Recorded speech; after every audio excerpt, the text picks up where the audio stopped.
तो मैं ये बताऊं आपको कि आज औरतें बहुत से मामलात में गुनाहों में मुब्तला हो रही हैं। नमाज औरतें बहुत कम पढ़ती हैं, अल्लाह तौफीक दे, पढ़ें। बेपर्दा बहुत रहती हैं आज की औरतें, लड़कियां ये बेपर्दगी का शिकार हो रही हैं बहुत ज्यादा। अल्लाह महफूज फरमाए। इस्लामी बेटियों अच्छी तरह से समझो मैं जो तुम्हें बता रहा हूं। अल्लाह पाक ने इरशाद फरमाई, पैर जो बाहर निकाल रही है ना बंद संवर के, ये बहुत गलत है। दूसरों के लिए जीनत जाहिर करना ये गैर मर्दों के लिए हराम है। अल्लाह पाक फरमाता ला युबदीना ज़ीनतहुन्ना इल्ला लिबुऊलतिहिन। अब तो बिल्कुल ठंडे ही हो गए तुम यार, बिल्कुल ही ठंडे हो गए।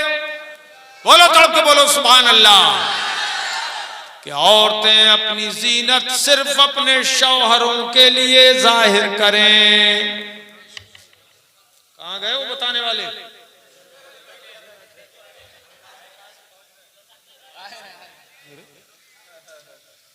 अरे हम उन्हें छुपा रहे हैं जिनके लिए तुम कह के गए और तुम खुद ही छुप गए। हाँ? इधर आओ, सामने आओ, तुम मैदान में आओ। तुम ये भी डॉक्टर साहब जादूगर? अरे ये ऐसे जादूगर हैं कि हम पे जादू चढ़ा गए। आओ जल्दी आओ इधर जादूगर।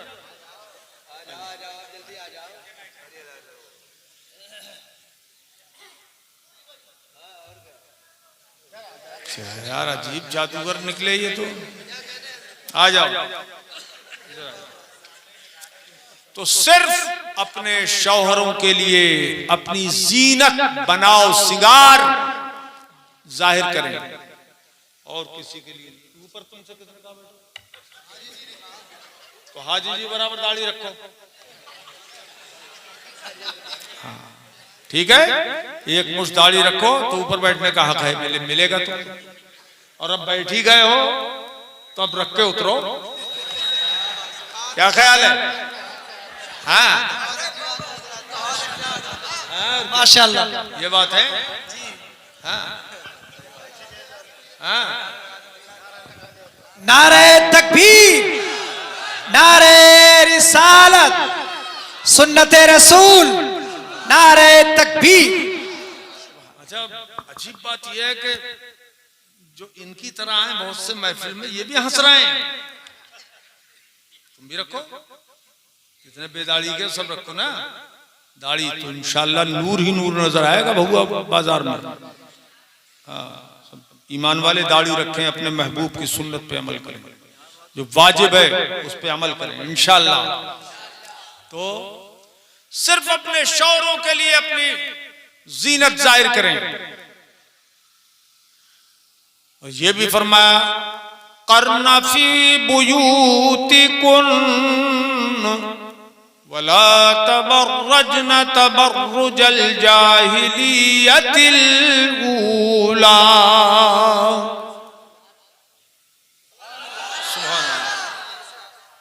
अपने घरों में ठहरी रहो जैसे जाहिलियत की मुशरिका औरतें निकलती थी, काफिरा औरतें निकलती थी बेपर्दा, ऐसे तुम मत निकला करो। ऐसे तुम औरतों मत निकला करो, मत निकला करो। आज तो यह है गले में रुपटिया डाल ली और बाल खोले बांधे, जैसा भी होगा सिंगार बनाओ करके निकलती हैं कि लोग देखें कि ये भी कोई हसीना है। ये अपना हुस्न, अपना जमाल बनाओ, सिंगार सिर्फ अपने शौहरों के लिए जायज है कि करें तो करना चाहिए अपने शौहर के लिए, दूसरों के लिए नहीं। दूसरों को मत दिखाना। यहां तक के जो पाजेब पहनती हैं उसकी भी आवाज नहीं आना चाहिए बाहर। उसकी भी आवाज नहीं आना चाहिए। मेरे अजीजों, औरतों को पर्दे के साथ रहना फर्ज है। गैर महरम के सामने आना औरत का जायज नहीं है। गैर महरम, चाहे वो आलिम दीन हो, अल्लामा साहब हो, चाहे मुहद्दिस हो, फकीह साहब हो, चाहे पीर साहब हो, पीर के सामने भी औरत को बेपर्दा आना जायज नहीं है। अगर वो पीर बाप हो, शौहर हो, यानी वो हो जिससे पर्दा जायज, जिसके सामने बेपर्दा आना जायज है, जिससे निकाह करना जायज हो, वो अगर पीर है, महरम पीर है, तब तो उसके सामने जा ही सकती है औरत। लेकिन पीर ना महरम हो तो उसके सामने औरत को जाना जायज नहीं है कि बेपर्दा फिरे। हमने अपने हुजूर मुफ्ती आजम के जलवे देखे, मजाल है किसी की कि ये भी खुल जाए कलाई भी हुजूर मुफ्ती आजम के सामने। औरतें आती थी, कोई बेपर्दा नहीं हो सकती थी। अगर पर्दा हो, बेपर्दा आ गई कोई, तो करोड़ों बार लाहौल हुजूर मुफ्ती आजम पढ़ते थे। मेरे अजीजों, आज कहां है ऐसे पीर? आज तो पीर साहब ये करते हैं कि दस्ते शफकत फेर देते हैं औरत के ऊपर। और क्या, दस्ते शफकत सरों पे फेरते हैं, बेपर्दा। ऐसे पीर से मुरीद होना भी जायज,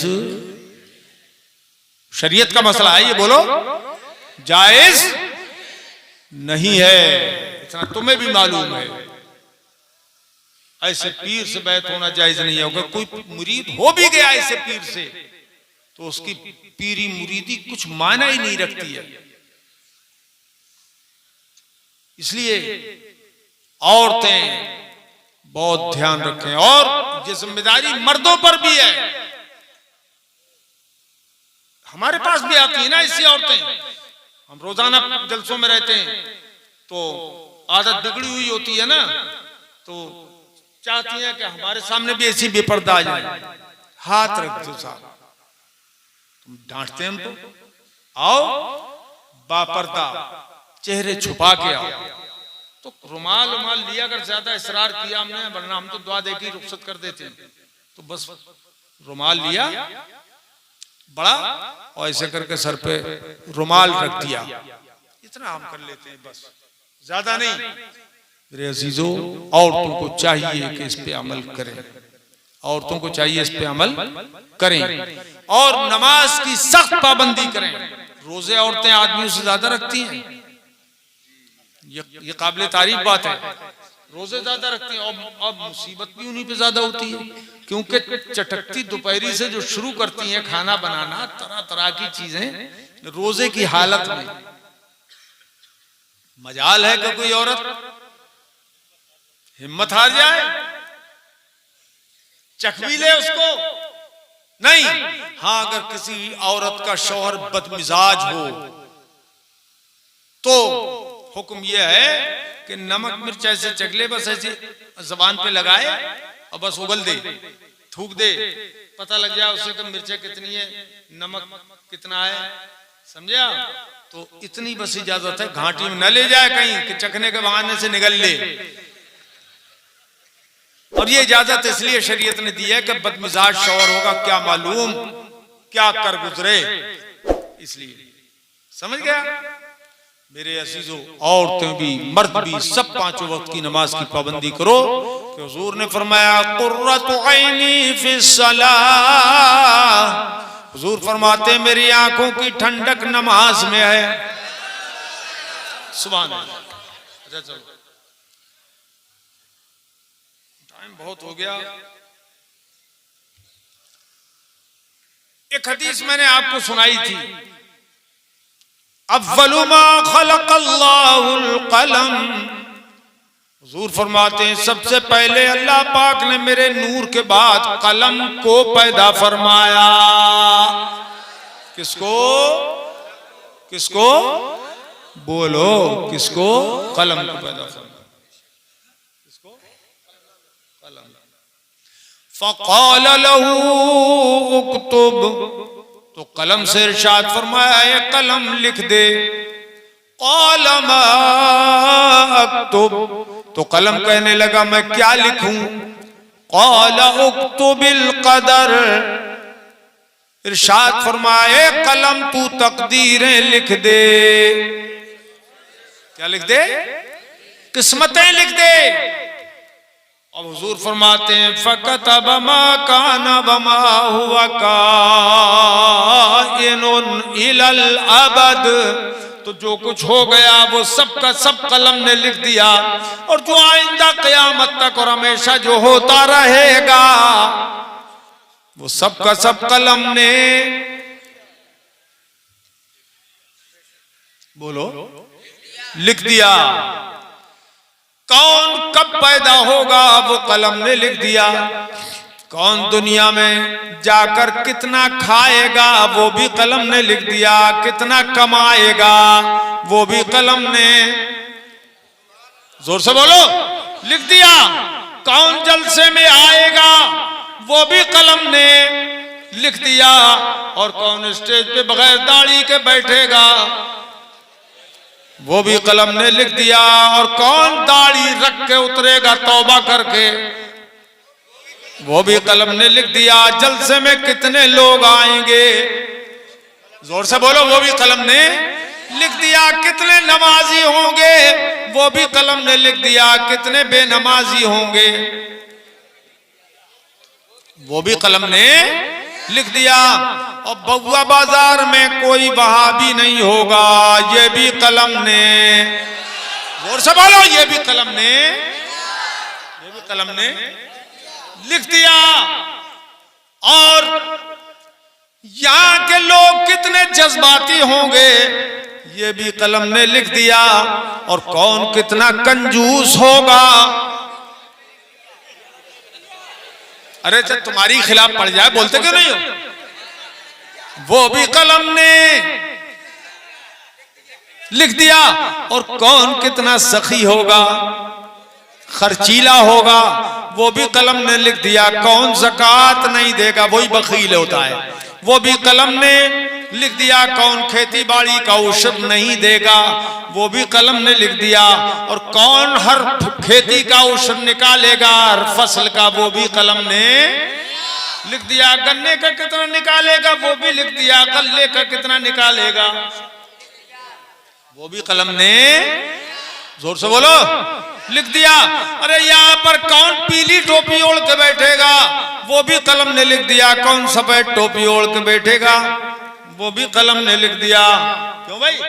और कौन कितना खामोश रहेगा वो भी कलम ने लिख दिया। और कौन हुजूर के नाम पे, खुदा और रसूल के नाम पे कितना खुश होके बोलेगा वो भी कलम ने लिख दिया। सब कुछ कलम ने लिख दिया।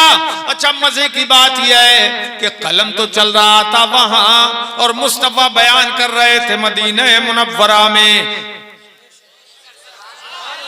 मदीने मुनव्वरा में सवाल ये आए, वहाबियों देवबंदियों गैर मुकल्लिदों से हम पूछते हैं, ये बताओ इल्म गैब के मुनकिरो, कलम चल रहा था वहां और मुस्तफा बयान कर रहे थे यहां, तो अगर नबी को गैब का इल्म नहीं था तो कैसे बता दिया? बोलो, कैसे बता दिया? फिर कलम चल रहा है और हुजूर जान रहे हैं, क्योंकि हुजूर को के सामने कलम लिख रहा है। पैदा तो हुजूरी के नूर से हुआ था, तो सारी कायनात में जो कुछ हो रहा है, किसकी क्या किस्मत है, किसकी तकदीर में क्या लिखा है, वो सारा कलम ने, किसी और ने नहीं लिखा। किसने लिखा? अरे बोलो ना। कलम ने लिख दिया। कौन कितने दाने खाएगा वो कलम ने लिख दिया। कौन कितना गोश्त खाएगा वो भी कलम ने लिख दिया। और कौन कितने टमाटर खाएगा वो भी कलम ने लिख दिया। अजी कौन कितनी मिर्चें खाएगा